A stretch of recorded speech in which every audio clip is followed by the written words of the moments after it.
Bienvenue dans l'émission Saveurs divines. Cette bonne nouvelle du royaume sera prêchée dans le monde entier pour servir de témoignage à toutes les nations. Alors viendra la fin. Ce pain céleste vous est présenté par Immaculée Niraneza.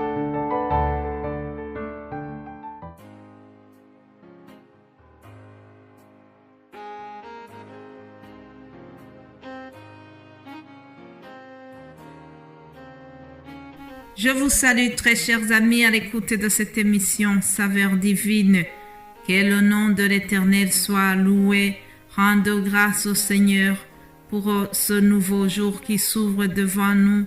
Je le remercie pour le souffle de vie ce matin. Je le remercie parce qu'il me donne encore cette occasion de parler de sa part, d'être la porte-parole du ciel. C'est vraiment une grâce. Alors, vous savez que souvent dans cette émission, je commence toujours par une louange à notre Dieu. Avant de manger, nous prenons parfois une entrée. Lorsqu'on est invité quelque part et qu'on est très bien reçu, normalement on vous donne d'abord des amuse-bouches et puis une entrée et puis le repas consistant. Voilà.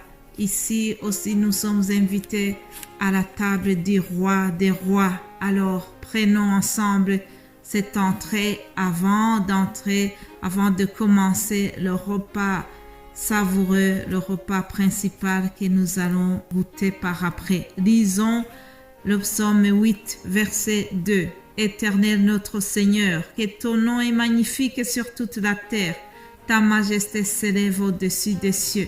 Par la bouche des enfants et de ceux qui sont à la mamelle, tu as fondé ta gloire pour confondre tes adversaires, pour imposer silence à l'ennemi et aux vindicatifs. Quand je contemple les cieux, ouvrage de tes mains, la lune et les étoiles que tu as créées, qu'est-ce que l'homme pour que tu te souviennes de lui? Et le Fils de l'homme pour que tu prennes garde à lui. Alléluia. Qui suis-je pour que Dieu prenne soin de moi? Qui es-tu pour que tu sois créé en l'image de Dieu? Chers amis, nous avons le privilège parce que dans toute la création, de tout ce que Dieu a créé, lorsqu'il a fini la création, il a décidé de créer l'homme et il a dit « Faisons l'homme en notre image ». Vraiment, je bénis Dieu parce que je suis créé en son image. Alléluia, alléluia. Par la beauté de la création, nous voyons vraiment la signature de Dieu. Vous savez, lorsqu'un peintre a fini son œuvre, en bas nous voyons une signature qui montre que c'est lui l'auteur de cette œuvre. Alors dans toute la création aussi Dieu a posé une signature qui nous montre que c'est lui le créateur. Alléluia. Son nom est magnifique sur toute la terre. Son nom s'élève au-dessus de tous les noms. Alors après cette entrée qui est copieuse, je vous propose de continuer le menu en entrant dans notre sujet principal, c'est-à-dire le jeûne et la prière. Vous savez, je vous fais remarquer d'abord que dans la vie, il y a plusieurs sortes de jeûnes. Il y en a qui font un jeûne juste pour faire régime. Il y a d'autres qui font un jeûne juste pour réclamer quelque chose, pour manifester, pour démontrer leur mécontentement.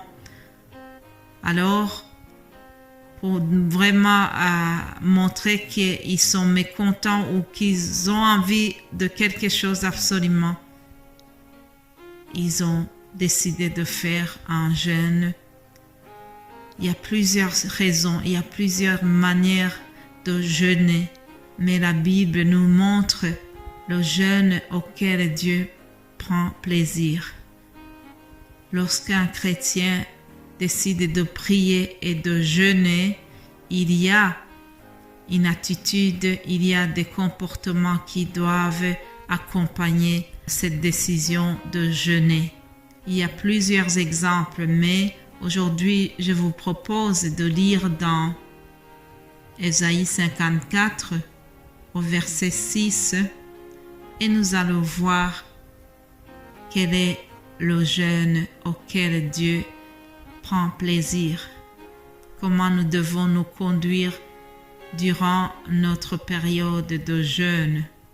Lisons au nom de Jésus-Christ. Voici le jeûne auquel je prends plaisir. Détache les chaînes de la méchanceté, dénoue les liens de la servitude, renvoie libre les opprimés, et que l'on rompe toute espèce de joug. Partage ton pain avec celui qui a faim, et fais entrer dans ta maison les malheureux sans asile. Si tu vois un homme nu, couvre-le, et ne te détourne pas de ton semblable. Alléluia. Chers amis, c'est très bien de passer quelques jours, de décider de prier. Tu peux décider de faire 2 jours de prière, de jeûne et prière, mais il y a une discipline qui accompagne aussi le jeûne.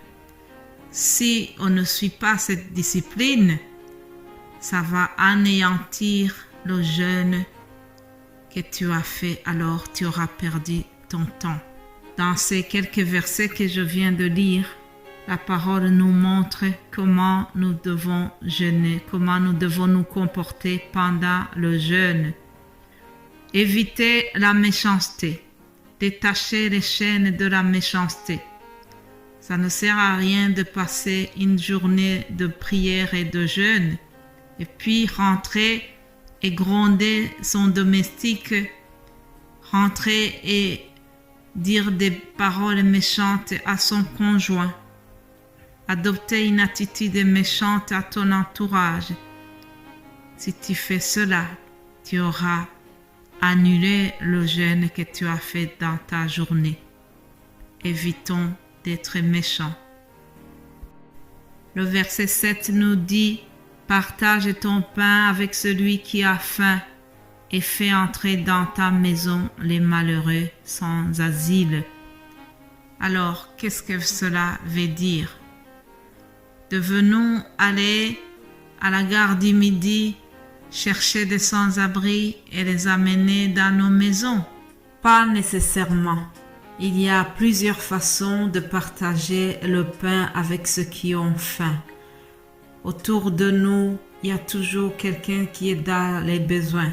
Jésus-Christ, une fois, a dit à ses disciples: vous aurez les pauvres toujours avec vous. En effet, chers amis, surtout dans la situation économique actuelle, la pauvreté augmente. Les besoins sont nombreux. Il y a des personnes qui vivent dans la précarité. Je bénis Dieu que nous sommes dans un pays d'abondance. Nous sommes dans un pays où la sécurité sociale est tellement bien organisée. Alors, c'est vraiment difficile qu'on trouve normalement beaucoup de gens qui meurent de faim, comme dans les pays sous-développés. Cependant, même ici en Belgique, il y a quand même les gens qui ont faim. C'est pour ça qu'il y a l'association Faim et Froid. Il y a quand même des gens qui échappent à la sécurité sociale et qui malgré tout se retrouvent dans une très grande précarité. Alors, dans la parole de Dieu, nous venons de voir une meilleure attitude de jeûner pendant notre moment de jeûne et prière. Dieu nous recommande de penser aux gens qui ont faim. Tu peux partager ton pain, par exemple en sortant du magasin. Je vois souvent qu'à l'entrée des magasins, des supermarchés, magasins d'alimentation, à ces endroits-là, souvent, il y a des mendiants qui s'asseyent là-bas pour demander quelque chose. En sortant de faire les courses, parfois, moi, je donne soit un sandwich, soit je donne un paquet de spaghettis. J'essaie de partager, de lui donner quelque chose qu'il peut manger. Alors, c'est une autre façon de partager le pain avec celui qui a faim. Il y en a qui aident les associations caritatives en versant une certaine somme par mois. Par exemple, je sais qu'il y a des versements pour la Croix-Rouge, Médecins sans frontières. Il y a plusieurs associations caritatives à laquelle nous pouvons nous inscrire pour essayer de partager notre pain avec ceux qui sont dans le besoin. Je prie que le Saint-Esprit nous ouvre les yeux et qu'il mette à nos chemins des personnes à aider.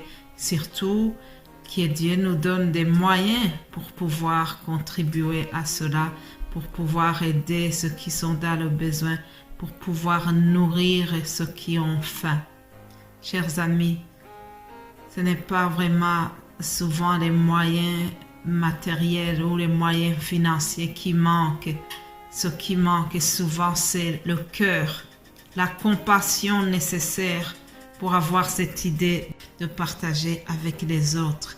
Vraiment, que Dieu nous aide et que pendant nos moments de jeûne et prière, nous puissions être orientés vers quelqu'un pour qui nous pouvons être une source de bénédiction.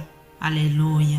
La méditation d'aujourd'hui se termine ici et nous allons continuer demain, si Dieu le veut, que si Dieu nous prête encore la vie, nous allons continuer en donnant cette réflexion sur le jeûne et la prière. Soyez bénis abondamment au nom de Jésus-Christ. Amen.